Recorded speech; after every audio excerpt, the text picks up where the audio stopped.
Dormir se les hizo imposible esa noche, todos estaban al tanto de que pudiese haber alguna réplica o de que por lo menos regresara la electricidad. Absol era como una especie de detector, mientras él estuviese tranquilo los demás tampoco tendrían mucho de qué preocuparse, pero aún así era mejor estar atentos.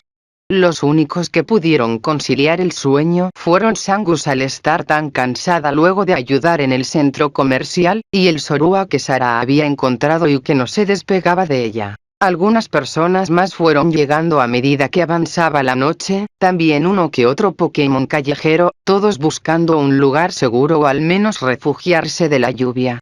Pero ahora que ya era de día debían salir y tratar de averiguar qué se supone que deben hacer a continuación.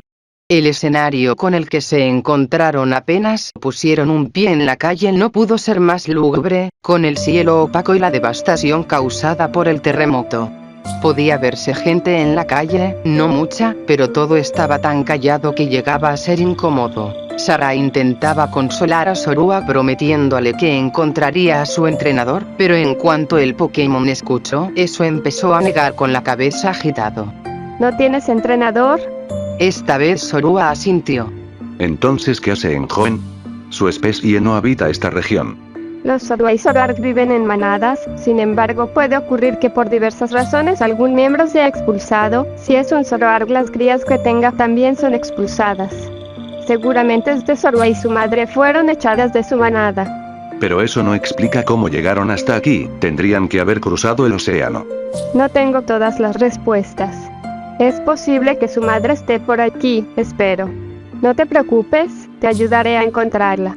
El grupo caminaba lentamente sorteando los escombros y las grietas que se habían abierto en la calle. Sangus iba un par de metros por delante, husmeando en cada esquina que encontraba más curiosa que otra cosa, mientras Zorua miraba de un lado a otro sin saber exactamente qué estaba pasando. Sara seguía pensando de dónde pudo haber salido el Pokémon que cargaba en sus brazos. La teoría de que podría haber sido echado de su manada era la única opción que tenía, viendo cómo este negaba ser de algún entrenador, pero seguía sin entender cómo había podido llegar hasta Hoenn desde tan lejos. Era imposible que lo hubiese hecho por su cuenta, eso le decía que debía haber al menos otro Pokémon en algún lugar, solo esperaba poder encontrarlo.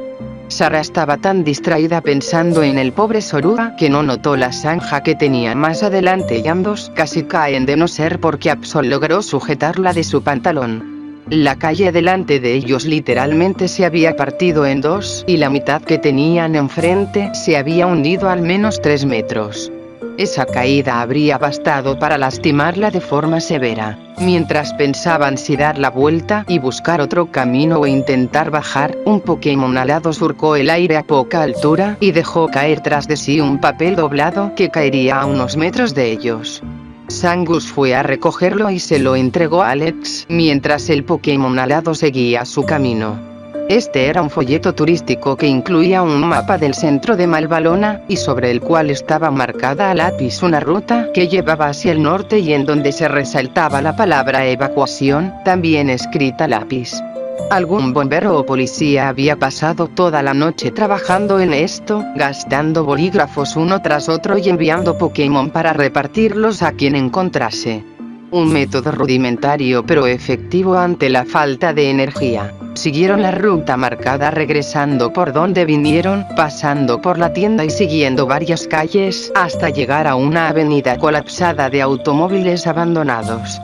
Ahí vieron por fin un policía que les indicó que siguiesen la avenida.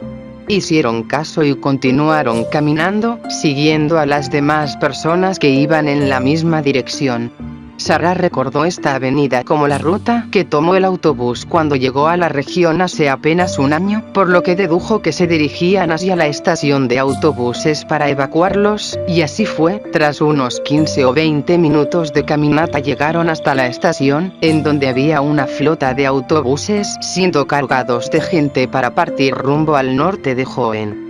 El alivio de Sarah fue inmediato, sabía que todo estaría bien en cuanto estuviesen a bordo de uno de esos autobuses, por lo que se apresuró y subió de inmediato, creyendo que los demás venían detrás, pero cuando por fin se sentó en el cómodo asiento y miró por la ventana pudo ver a los tres abajo despidiéndose de ella. Confundida bajó de la máquina y fue hasta ellos para averiguar qué estaban haciendo. ¿Ustedes no van a subir? Alex negó con la cabeza, sin que sus Pokémon se opusieran a su respuesta. Mi madre trabaja en el Instituto Meteorológico de la Ruta 119, no hemos sabido nada de ella desde que esto comenzó, y queremos ir a ver cómo está. ¿Cómo piensan llegar hasta allá? ¿Y luego cómo volverán? No lo sabemos, pero nos las arreglaremos, ya veremos qué hacer. Entonces iré con ustedes. Eso no era algo que pudiese decidirse tan a la ligera, estaban hablando de dejar pasar la oportunidad de ir a una zona segura, una oportunidad que podría no volver a presentarse. Alex intentó insistir en que irse ahora era mejor para ella, pero la decisión en su mirada les decía que no parecía haber forma de convencerla de volver a subir al autobús. Además, le prometí a Zorua que lo ayudaría a encontrar a su familia, quizá tenga suerte si los acompaño. De esa forma los 5 fueron en dirección contraria, mientras detrás de ellos el último autobús partía para ya no volver. El único modo de llegar hasta el Instituto Meteorológico desde Malvalona era atravesando la Ruta 119, y eso podría ser un problema con el río desbordado. Tras llegar al límite de la ciudad, donde las casas y calles eran reemplazadas por árboles y caminos de tierra enlodada, divisaron el primero de los 3 puentes que debían cruzar. El lugar estaba inundado en buena parte salvo por el puente gracias a su mayor altura respecto del suelo, en buenas condiciones visto desde la lejanía, pero en cuanto se acercaron se dieron cuenta de que en realidad la estructura era más delicada de lo que parecía. Aun cuando estaba de una pieza, las enormes grietas que recorrían todo el puente daban la sensación de que en cualquier momento podría desmoronarse.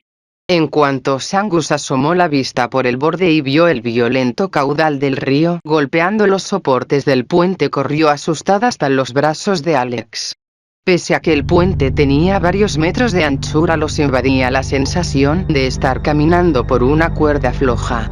Aún con todo el nerviosismo, de momento todo estaba saliendo bien, ya iban por la mitad del camino, solo quedaban algunos metros antes de llegar al otro lado, hasta que de pronto, Absol volvería a manifestar la misma incomodidad e inquietud de antes, e intentaría apresurar a los demás, tirando del pantalón de Alex agitado y visiblemente nervioso. Sin detenerse a pensarlo, comenzaron a correr lo más rápido para llegar al otro lado, sujetando lo más fuerte que podían a los Pokémon que cada uno cargaba, y tan pronto como pusieron un pie fuera del puente comenzó el temblor.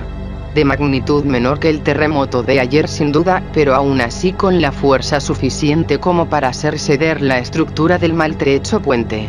Los 5 continuaron corriendo hasta llegar a una distancia que podía considerarse prudente. Entonces, mientras esperaban que el temblor acabase, observaron petrificados como el enorme puente de acero y concreto se venía abajo como un simple castillo de arena y era arrastrado por el brutal caudal del río. Sangus en ningún momento abrió los ojos o se despegó del pecho de Alex, quien respiraba agitado al igual que Sarah ante la terrorífica escena. Absol jadeaba del cansancio, pero ya no mostraba señas de que algo más fuese a ocurrir, por lo que podían darse un momento para recobrar el aliento. Alex se sentó en el suelo sin importar si se ensuciaba, las piernas le temblaban y necesitaba relajarse. Absol se recostó a su lado mientras acariciaba la cabeza de Sangus para tranquilizarla. Sarah también se había dejado caer de rodillas, con Zorua encogido entre sus brazos. La adrenalina, o quizá el miedo, les hacía temblar el cuerpo aún varios minutos después de ocurrido el desastre, tanto por el propio terror de haber estado a centímetros de la muerte, como por el hecho de que ahora no podían volver, y para empeorar las cosas, estaba empezando a llover otra vez.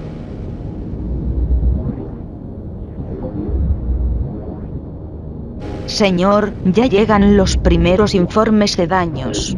Son significativos, pero las estructuras lograron aguantar. ¿Qué tan alto es el riesgo de que colapsen?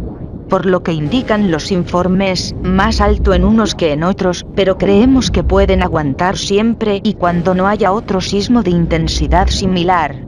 Bien, eso me da una idea. Con algo de paciencia y suerte creo que podemos sacar provecho de esta situación. Despliega equipos cerca de nuestros edificios y que esperen indicaciones.